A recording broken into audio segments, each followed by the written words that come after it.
This is the second mini lecture for Marriage and Family Fall of 2020. It's on chapters 3 and 4. And chapter 3 is about love. And we could probably talk about this for the whole semester, but we don't have time to do that. But it's a very big subject, and it's a big part of all of our lives. It's very important. Well, how do we define love? And the first part of the chapter talks about how difficult it is because there's different kinds of love. There's love for your family, there's love for your pets, there's love for your friends, there's love for your job. So there's different kinds of love. But people have tried to define love for hundreds of thousands of years. You've got the poets that have written about it. A very famous poem, How Do I Love Thee? Let Me Count the Ways. There are a lot of prophets that wrote in the Bible. Many of you have heard Corinthians at weddings about love, and many people have that read at their wedding. And when they talk about love is patient, love is kind, it's never boastful and jealous. So people have written about love and tried to define love for hundreds and thousands of years. And it's difficult. Well, the book says that the Greeks really tried to define love thousands of years ago in three different categories. They recognize that there is a romantic, physical kind of love in a partner relationship, and they call that eros. And they acknowledge that there is physical attraction and a romantic kind of love between partners. So again, that's the physical, sexual kind of love called eros. But then they also say there was a kind called agape. And agape is more like unconditional love, like the kind of love you have for your children. But then the third kind of love is philos, love thy neighbor. And that kind of love, they say, the deep friendship, loving your friends, love thy neighbor, comes from your family. It's taught to you through growing up in a family with siblings and cousins. And so it's that family kind of love, and love thy neighbor. So that's called philos. Well, when you talk about love in a marriage and partner love, Goldstein talks about three stages that most couples go through when they go through the stages of love. And the first stage that Goldstein talks about is that romantic, eros type of love. And what causes that between people? Why do you fall in love with one person and not everybody? Well, there are reasons. And usually what brings two people together is a strong physical attraction. And why do we have a physical attraction to one person and not another person? You can walk into a room full of people and it'll be that one person that you keep looking at and they keep looking at you and the sparks start to fly. Well, the only thing that they've ever been able to come up with is smell.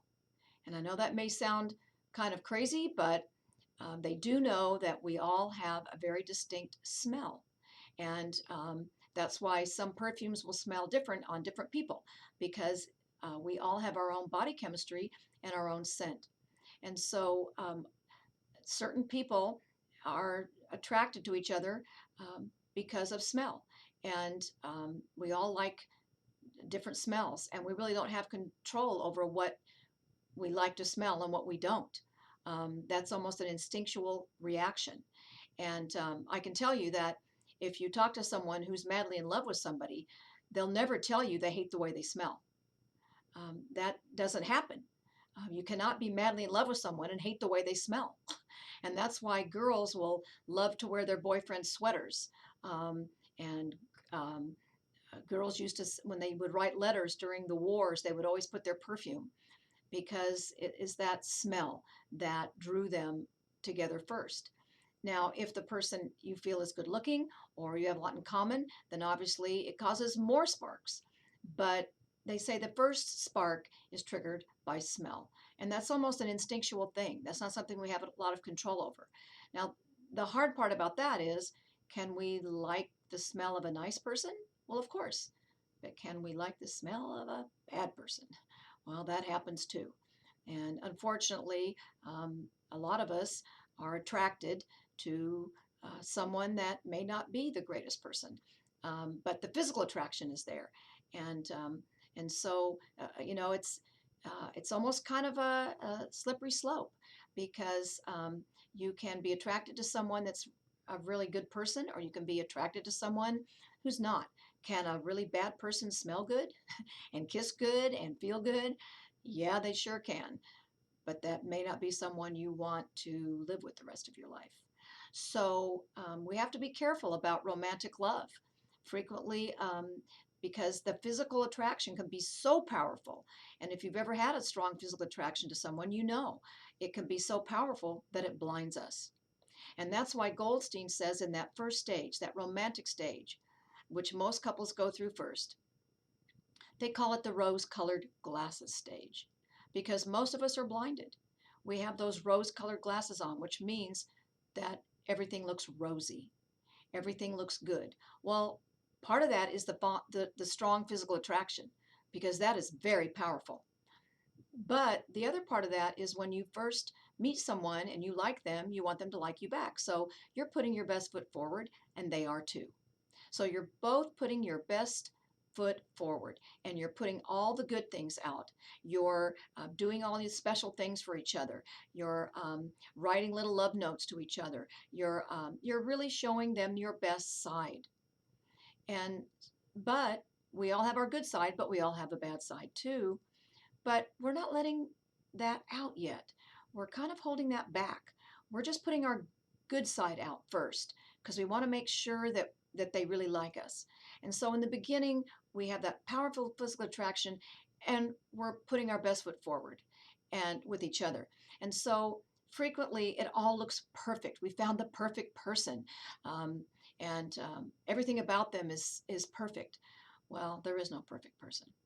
And I'm just going to tell you as that what I hear from people that are in that first stage, if it's not a very nice person and your friends or people are telling you, I don't know about that person. I've heard, this about them or that about them, and you'll hear them say, "Oh no, you don't know them the way I do," or "They're not like that with me."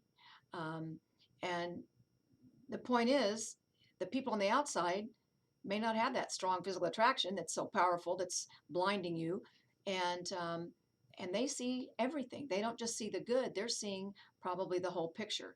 And right now, when you're in that first stage of love, you don't see the whole picture.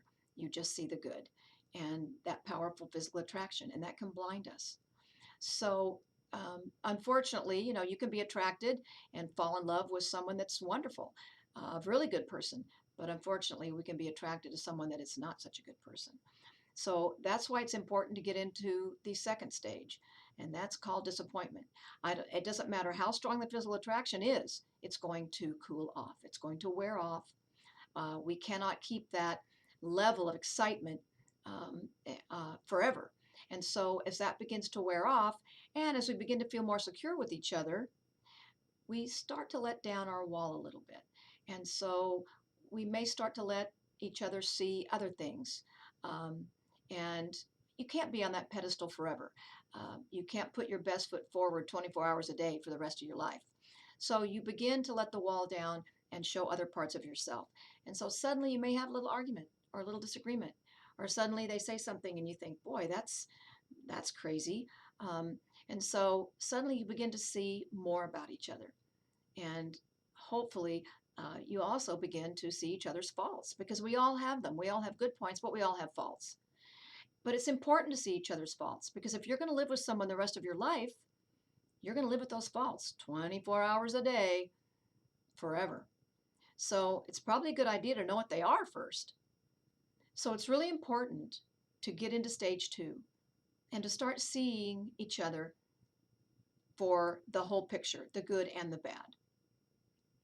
And unfortunately, a lot of people make decisions to get into a committed relationship, to get married, to move in, even to have a child with someone in that first stage, in the first few months. Now, how long does the first stage last? Well, it depends, but it usually lasts between 6 months to about a year. So somewhere in that time frame, for most of us, the that excitement begins to wear off as we begin to know each other and be around each other a lot. And so, yeah, and sometimes all those things that you thought were so cute in the beginning are starting to get on your nerves. So at first they were calling you all the time and you thought that was so great because they were always calling you. And now they're calling you so much that it's driving you crazy. So, um, so it's very common for that excitement to begin to wear off. Well, unfortunately, if you've married them in the first stage or had a child with them in the first stage, and then as things begin to wear off, you see things you don't like, you're in trouble. And that happens to a lot of people. And that's why it's really important not to make those kind of decisions until you've been with someone for a long period of time. Usually, I would say the first stage lasts at least a year. And then the second stage, disappointment, can be another year or two. So in order to really see each other for as whole people, for the good side and the bad side, you have to really be together 3 or 4 years. Then you have probably seen each other in lots of different situations and you can really see the whole picture. So before you make a big decision about whether or not you want to commit to someone or marry someone, it's really important to go through the the second stage, disappointment, to see the faults, to make a decision of whether or not you could live with those or not. Now, if you don't see anything too serious, let's say maybe you're kind of messy and you don't really like it, but you could handle that. Well, then maybe you could go on to the third stage, and that's acceptance. Accepting the person for the good and the bad. Now, let's say you find something that is more serious. Let's say that after a time and you begin to have some arguments and the person begins to be verbally abusive or maybe even physically abusive or things that are much more serious. Well, as long as you haven't married them or had a child with them or moved in with them, you can leave. And that doesn't mean it'll be easy, but you can leave hopefully without a lot of damage. But if you have made those major decisions in stage one and then you get into stage two, which always happens, you may be in a big mess. So it's important to wait until you know a person really well.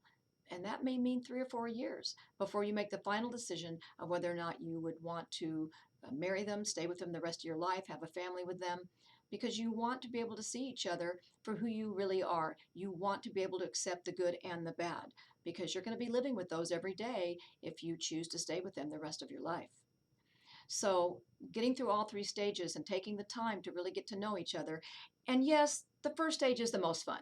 I have to admit, being in love and having that strong physical attraction, that's the most fun. But if you're going to live with someone the rest of your life, it's important to go through all three stages. And the disappointment stage is very crucial. You have to decide whether or not you can live with their faults, and they have to decide whether they can live with yours. So, very important to take the time to really get to know each other, good and bad, and then you can make a final decision of whether or not you can accept each other or not. Now, the thing about love is this: it's not easy, but the book says that in order to love someone else, the most important prerequisite is to love yourself first. And I'm sure many of you have heard that before you can love someone else, you have to love yourself. Well, is that easy? No, it isn't always easy. It's probably easier if you've grown up in a family that was loving and appreciated you and treasured you, um, even when you were bad. Um, you'll hear little children say, when they're naughty, they'll look at their parents when they're in trouble and they say, "But you still love me, don't you?" And as a parent, we need to say, "Yes, we do still love you, but you just can't do that." But to have family, to have parents and family that love you as you are, to totally accept you, because none of us are perfect. So to have family and parents that have loved you even when you are bad, that helps us to give a sense that we're okay. And so if you've grown up in that kind of family, you'll probably have an easier time loving yourself, even though you know you're not perfect. If they've loved you and cherished you, you'll know that you don't have to be perfect to be lovable, that you deserve love just as you are. But if you haven't grown up in a family that loved you and cherished you like that, it may be a little bit harder to love yourself. And so, how do you do that as you get older? And when you're young, you're kind of stuck with your parents. That's who you're stuck with. But as you get older and become an adult, you don't have to be with your family all the time. You can choose to be around other people that are more loving and more appreciative. And so, even if you didn't grow up in a loving family or a family that really showed that kind of love, you can certainly be around more loving people as you grow older and start to leave home. You can choose to be around friends that are more loving, and maybe even other family members that are more loving, people even at work that can love and appreciate you. So, you can learn to love yourself through the years, even if you haven't had a lot of that growing up. But certainly, if you did, it will be easier to love yourself. And you have to feel worthy of love. That is such an important quality. And in order to really be able to love someone else, you need to be able to feel worthy of it yourself. So if that's something that you're having trouble with, it's a good thing to work on that before you make a strong commitment to a lifelong partner. But how do we learn to love? And we all know that we're born needing it. That has been shown in all kinds of studies. When you look at little children that are left in orphanages and not held and loved and cuddled, they tend to have attachment problems the whole rest of their lives. And they can have abandonment issues and attachment issues and not really be able to be intimate in the rest of their life. So we know that it's important for all of us to be loved. But how do we learn about it? And it doesn't come out of the air. And so, um, uh, as there we go back again to our family of origin. Most of us learn about love from our family of origin. And first of all, from our parents. So, some of you have heard of Sigmund Freud. He was a very famous psychologist, and he was kind of a different sort of a guy, but he did have some good ideas. And he had a theory, and it is called his psychosexual theory of development and learning to love. And if you look on page 75 and 76 of your textbook, it explains in detail about Freud's 4 stages of learning to love. And there will be some questions about it on your quiz. So it is good to really take a serious look at those. But the first stage, Freud says, is called self-love.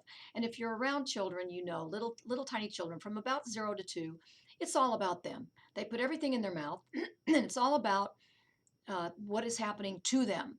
So, what's important in that first stage in teaching a child about love? And the book says that in that first stage, it's important to cuddle, love, hold, kiss a tiny, tiny baby. Um, and it says by doing that, the baby learns and the young child learns to love and cuddle others. And so, can you hold a baby too much? Can you kiss a baby too much? No, you really can't. And so, you need to really realize that in those first 2 years of life, it's about how you are loving that baby. So, being affectionate, holding them, cuddling them is so very important in those first few years because that's how they will learn to do that with other people. Well, then the second stage of love is called the parental identification stage, and that's the early to middle childhood. That's from about 3 to 6. And as they get into this stage, when they get to be about 3 years old, they begin to look outside themselves more and look at the adults in their world. And so usually again that's parents and grandparents and other adults that are close to them. So what's important then is for the adults to be loving to each other. It's always important how you treat the child, but now the child's going to be watching you. So now it's going to be important not just how you treat the child, but how are you treating each other? What does the child see in the adults that they are around? How do those adults treat each other? Are they affectionate? Do they say, I love you? Do they hold hands? Do they hug? If they do, then they'll see that as part of a loving relationship. But if they're screaming and fighting, and heaven forbid if they're being physically abusive to each other, unfortunately, children will learn that that's part of a relationship. And so it's very important as children get into 3 and 4 and 5 years of age to to be aware of how you are treating each other. How are you showing each other love? Because the children will be watching you and they will learn a lot about love in the way you treat each other. And then the third stage is called the group stage, and that's as they get into school. As they get into school and get around other children their own age, they'll begin to make a lot of friends, and then they'll learn about friendship love.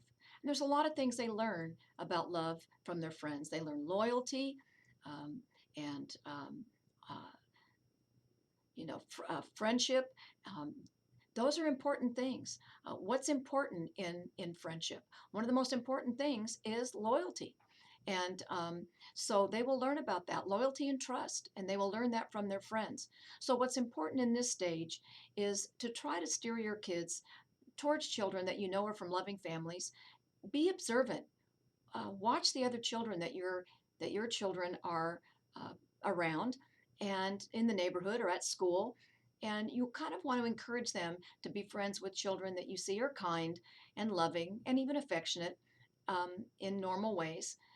And sometimes they may steer towards other children, and you just have to be a little careful. As they get to be older, they're going to pick their own friends. But when they're younger, you have more control over who they're spending time with. So you want to try to um, encourage them to be with children that are more loving and kind and loyal. So they will learn about that from their friends. And then the last stage, as you get into high school and college and beyond, most people they call it the sexual stage, the adult sexual stage of life, and that is picking a mate. And if the first three stages have gone well, then hopefully you'll get to the fourth stage, and you will know what real love is. You will be able to pick someone who is loving. And that doesn't mean perfect, but you will pick someone who is loving and you will be able to love also. If those stages didn't go too well, if you had parents that were neglecting you or, God forbid, for abusing you, if they abused each other and weren't loving to each other, and if you ended up making friends with people that weren't very nice people, then you may get to stage four and not really understand what real love is about. And just a little side note, and that is that frequently people will misinterpret jealousy as love. And you need to understand jealousy is not about love. And a lot of people that are very jealous will say it's because they love you, but that is not love. People that become very jealous are more concerned about control and power. So jealousy really comes from insecurity. And people that are extremely jealous are usually very insecure people. And so they need to feel powerful and in control. And usually, jealous people that tend to be jealous, will be very charming in the beginning and wanting to be with you all the time, and everything's all about you. And that may be very flattering in the beginning, but it's very serious because over time it begins to be smothering. But if you step away, that person will feel like they're losing control. And if you begin to tell them that it's too much, they will probably just try to control you more. And that's when crazy things can start to happen. They will block your phone calls. They will try to keep you away from your friends, crazy stuff. And the more you step away, if they're highly jealous and insecure, they will just try to gain more and more control back until sometimes they will do very, very serious things in order to gain that control back. They will become physically abusive. They will take away car keys. They will withhold any kind of money from you. They will do a lot of very seriously abusive things to try to keep that control. And they usually try to tell you it's your fault. They will say that it's because they saw you talk to someone or they saw someone else's number on your phone. And they'll say that's why they had to break your phone or take it away from you. Or so they will usually blame it on you. And if you're in a relationship like that, uh, I really urge you to be extremely careful. And because jealousy is not love, and it can get serious very quickly, and obviously can get really dangerous. So if you're in a situation like that, I really encourage you can try to talk to the person about it and say this isn't acceptable. You don't want a relationship like that. Most of the time, they will tell you that they don't have any problem, that you're the problem. And if you try to tell them that you feel like, you need to go get help, they'll say they don't need help. You're the one that needs help. That's a very common reaction from jealous people. If that's their reaction, then really the only safe thing to do is to get out. And that may be difficult, but the earlier you do that, the easier it will be.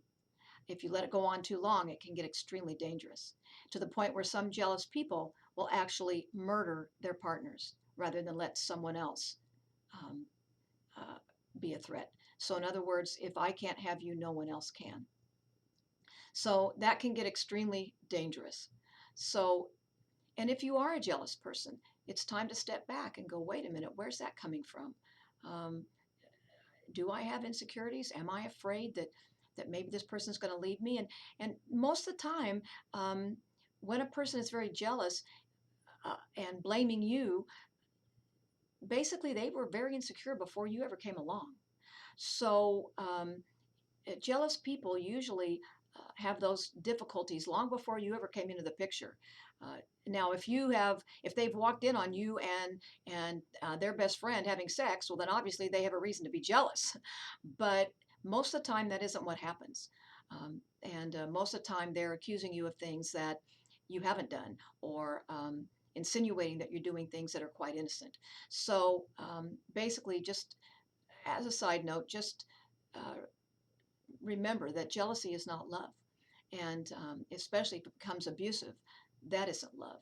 And frequently people will say they're doing it because they love you, but abuse is not love. So we all have to be very, very careful of, of jealousy. So we all need love, and but it's not easy. And to love, I think, takes a lot of work. I think love is a choice. Um, uh, and I think there are easier people to love and harder people to love. If you're an easier person to love, that's great, but everyone deserves it. But I think there are some personalities that are easier than others. People that are hard-headed, people that it's their way or the highway, people that are stubborn, people that have bad tempers. Those are harder people to love. People that are easier going, more accepting, non-judgmental, kind, affectionate, have a good sense of humor, those people are usually easier to love. So you need to look at yourself. What kind of person am I? Am I easier to love or harder to love? And what kind of person do I want to be? And loving is not easy. We can all be difficult at times. And so to be in a loving relationship means that you have to love each other even when it's difficult. You have to accept the good and the bad. And so love takes work. Uh, the physical attraction doesn't take work, that just kind of happens. But love takes sacrifice. It means putting someone else above yourself. Not all the time, but sometimes when it's appropriate, to be able to put someone else's needs above your own, wanting their welfare just as much as you want your own. And so that means sacrifice. And it means loving them sometimes even when they've hurt your feelings or done something that's hurt you. Um, and it is hard work. So love is not an easy thing, but it's worth it. If you can have a long-term loving relationship, if you can find someone that loves you and accepts you as a whole being, and if you can give them that gift back, that is uh, truly a wonderful experience, and it's worth it. But just know that long, loving relationships are not easy, and they do take hard work. And you have to make that choice that you're going to love each other no matter what. Now, there's some exceptions. No one expects you to live with abuse. That's not love, but but just normal human frailties. We all have our mistakes, and so to love each other through our mistakes and to accept each other as we truly are, that's love. And it's not easy, but it's worth it. Now, chapter 4 is on gender. And how does gender affect relationships and affect us in our lives? And gender is a powerful, powerful thing. It affects everything about our lives, whether we're born male or female. And so gender is something that we really need to look at in terms of our relationships. Well, the first thing that the book talks about is gender identity. And gender identity has several steps. So how do we learn our gender identity? But gender identity is how we view ourselves as a man or a woman. And again, this is learned. This does not come out of the air. Gender identity is learned. And so the book goes through the steps of how we begin to learn and see ourselves as a man or a woman. And the three, well, actually four factors that determine gender identity. First is conception. Sex is determined at conception. Now, what is conception? Well, that is when the sperm meets the egg. Now, to understand how that, whether you become male or female, you have to understand the male and female chromosomes. So, if you're female, you have two X chromosomes. If you're male, you have an X and a Y. Well, how does that happen? Well, women only have X chromosomes. If you're a normal woman, you have two X chromosomes. So all eggs, the women have the eggs. So all eggs start out female because we get one chromosome from our mother, we get one chromosome from our dad. So the chromosome that we have to get from our mother is an X because women only have X's. So all eggs start out X, and women are the ones that have the eggs, so all eggs have to start out with one X. So we all start out the same, one X. So we really have the ability to be either gender. We can either be male or female when we're just an egg. We have that female chromosome. So we all really start out female. But what determines whether we stay female or whether we become male? That's the sperm. So if you're male, you carry an X from your mother, because we all started out with that one X. But if you're male, the sperm that hit the egg when that egg was fertilized was a Y, because men have both chromosomes. They have the female chromosome from their mom, but they also have the Y chromosome from their dad. So gender is really determined at the moment that the sperm hits the egg, and that's called conception.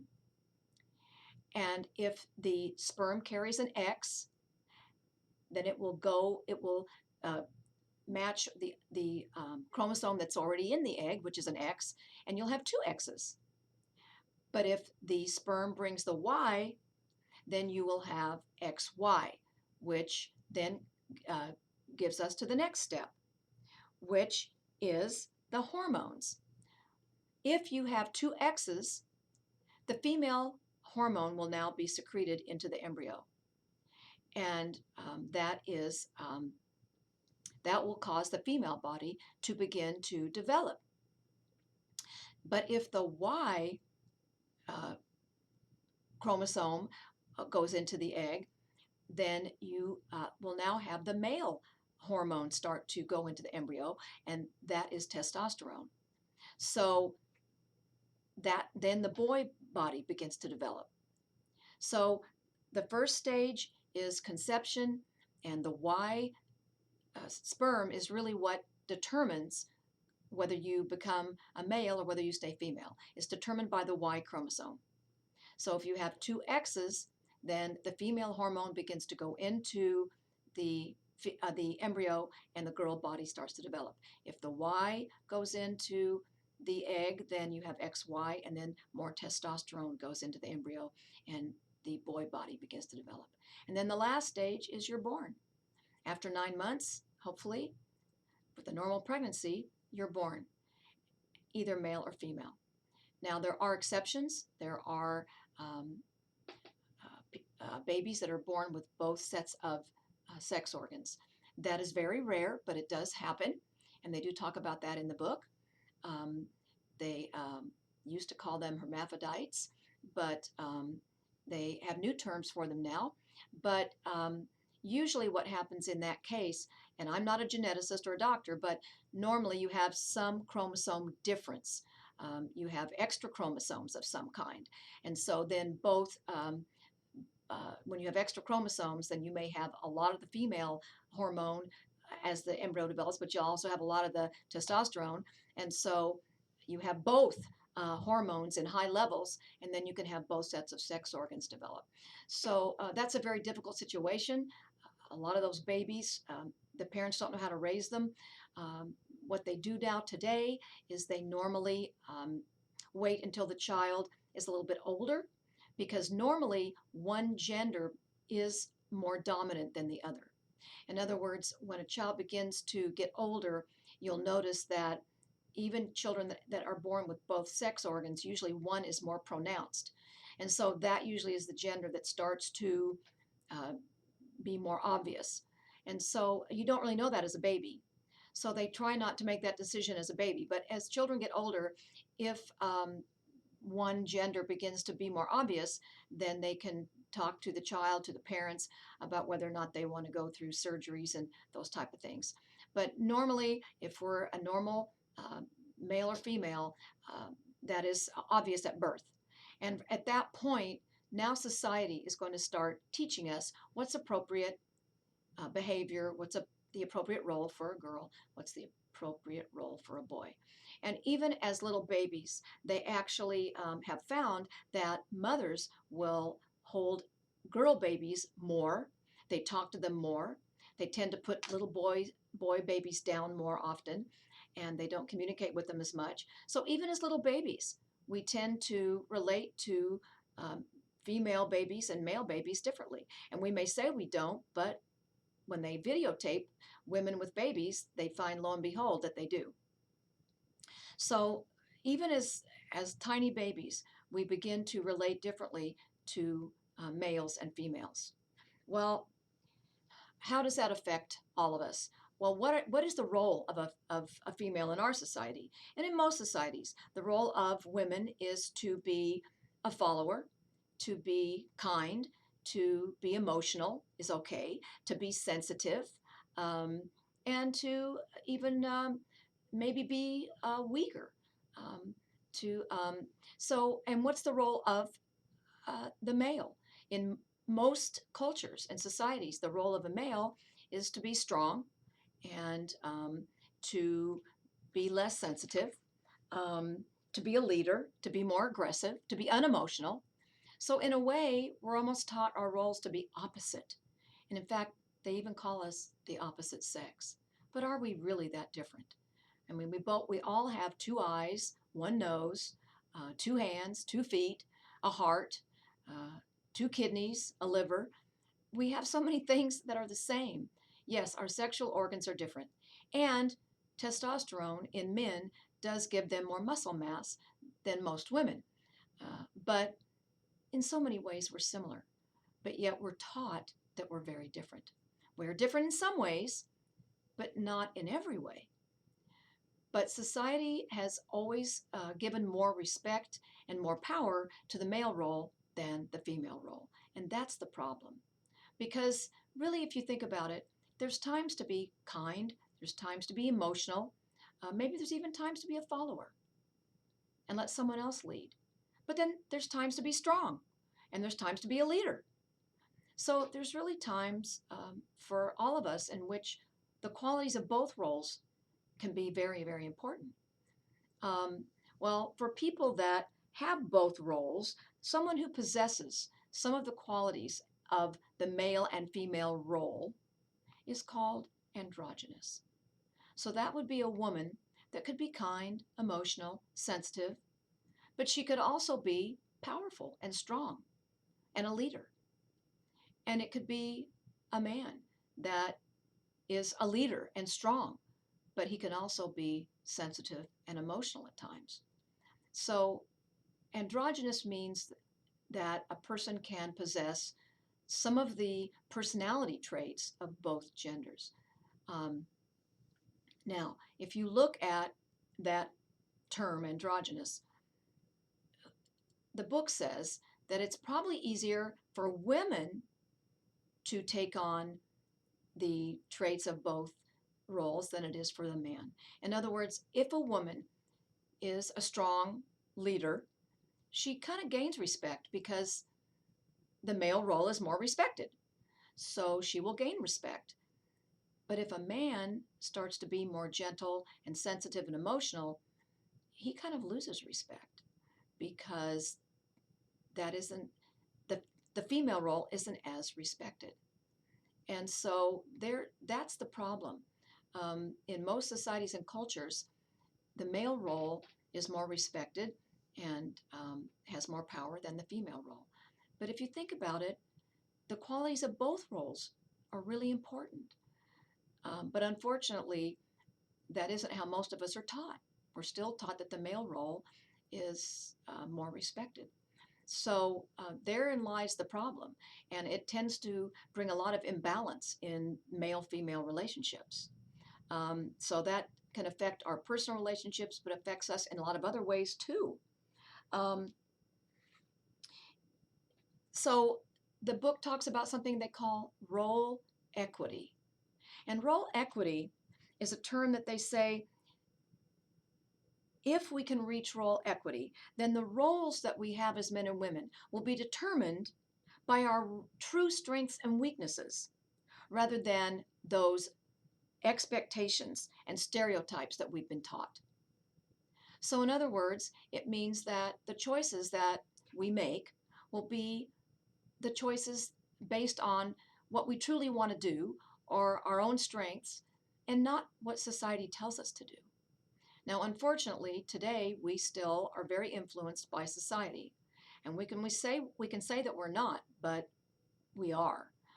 Because if we don't go with the roles that we're supposed to be fitting into in society, they will push us to get back in those roles. They will bully us, they will make fun of us, they will make it very uncomfortable. And so that usually pushes us back into our role of what we've been taught as a man or a woman. But unfortunately, that will affect our choices. That means that some women who might want to be president would never seek that because they're taught that women can't be presidents. And you've got men that might want to be a ballet dancer, but they would never try to be a dancer because that's a more feminine role. And so it's unfortunate because maybe that man is very talented and would be a great ballet dancer, but he'll never know that because he would never try it because that's not the macho role. So these gender roles really do influence a lot of the choices that we make. I think we are going in the direction of role equity, but we're not there yet. These roles have been changing, and we do see women taking on more leadership roles. And in fact, the book talks about the changes that we've seen for women in particular. In 1994, the Air Force, for the first time, allowed women to become fighter pilots, and the Navy allowed women to go on to combat ships. So previous to that, women were not allowed to do that. As of 2 years ago, women could now serve and now can serve in every area of the military. But that was not true until just recently. So we've seen a big change for women in the military. Some of the other changes, we've seen more women get involved in politics, although in government it is still dominated by men. But in 1981, Sandra Day O'Connor became the first Supreme Court justice, and now there have been four. So, and in 1985, Sally Ride became the first female astronaut, and now there have been many female astronauts. And since 1999, the number of women that enrolled and graduate from college is greater than men. In fact, even here at COS, every year at graduation, you'll see more women that graduate than men. I think women have learned that if they want to succeed, they've got to get a lot of education. So women have been seeking more and more education. So that has been another change. And because of birth control, because you can get married and have a normal sex life and use birth control, and you can put off having children, women have been allowed to finish their educations and maybe start their career. Where in previous generations, without birth control, if they wanted to be in a relationship and have sex, they usually had children, and that would prevent them from getting their education and possibly starting their careers. So you've seen those changes for women. But unfortunately, women are still barred from the highest level of management, from something called the glass ceiling. Now, what is the glass ceiling? Well, it's an attitude. It's nothing in writing, but it's an attitude. And it goes back to those stereotypical roles that women are supposed to be the followers, that men are the better leaders. Now, there are some women that are good leaders, there are some men that are good leaders. But that isn't really because they're of their gender. It's usually because of their personality and their intelligence and their motivation. And so, is being a good leader really dependent on what gender you are? No, not really. But because we're taught that men are the better leaders, many people still hang on to that belief. And so, because of that, frequently women are not promoted as much as men. Now, women are achieving more out in the working world. They are. But there is still a distinct inequity in pay because women are not promoted as much as men. A woman will start out in the same job as a man, but a man is usually promoted to a lot higher level and a lot quicker than a woman.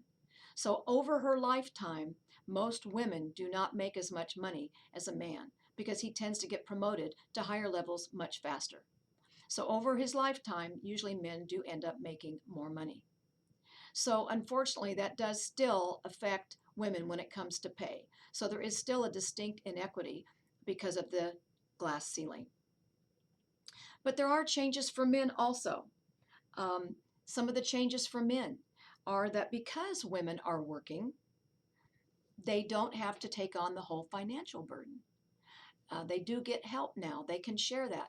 And I think in this day and age, it's awfully hard to be the sole provider. Because of inflation, and because things are so more expensive than they used to be, it's almost impossible to live on one income.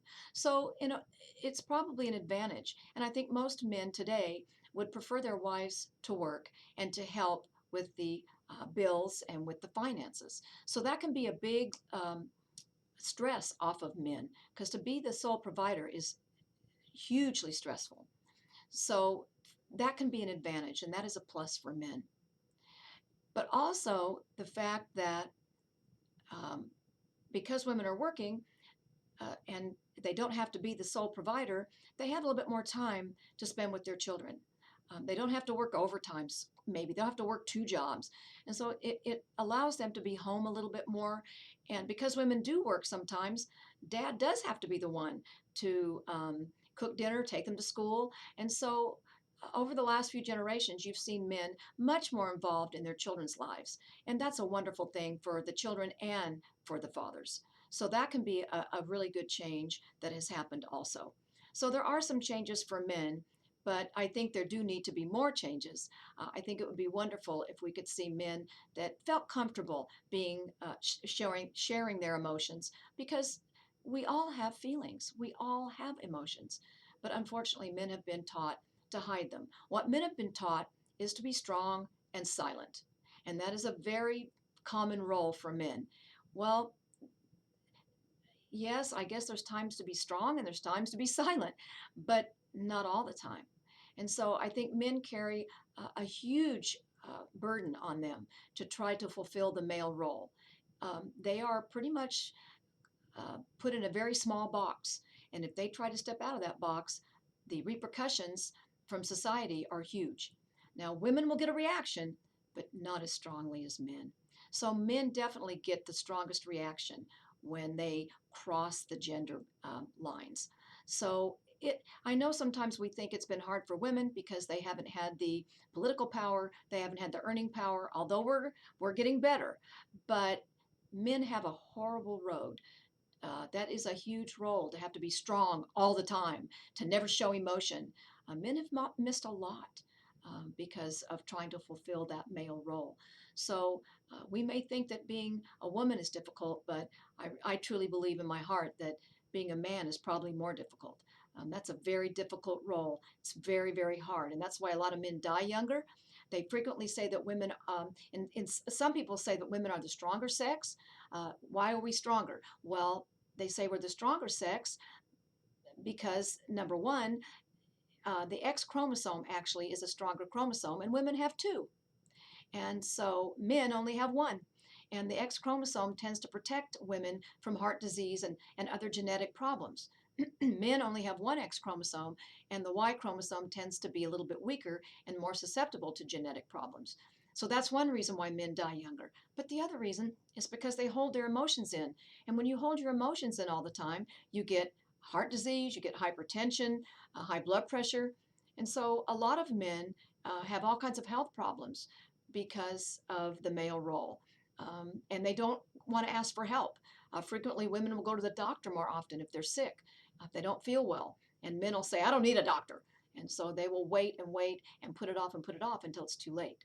And so in some ways they say women are the stronger sex because we do tend to live longer and we have better health. But men carry a horrible burden in trying to carry out that male role and show that strength 24/7. It's very, very difficult. So we both have our problems with our gender roles, and it definitely can affect our relationships. In a male female relationship, um, because the male role usually is given more power, it can cause all kinds of problems in a marriage. Because if one person feels they're more powerful, then that means the other person is less powerful. And that's not a very good feeling. So if one person tries to have more power and doesn't balance that out and make it equal, then the other person feels less than.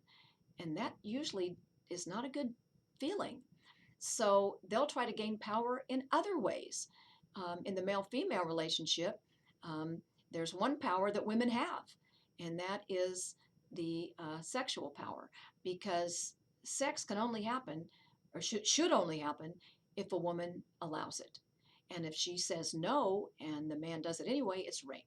So basically, women have a huge power because sex, which I think most women, and we all realize, for young men in particular, when they have a high sex drive, they that is something that is important to them, and so women tend to have power in that way because truly it can only happen if they allow it, and that's a very important power that they have. But is that good to use that power against your partner? No, it isn't. And so you can see where there can tend to be a power struggle because of gender issues.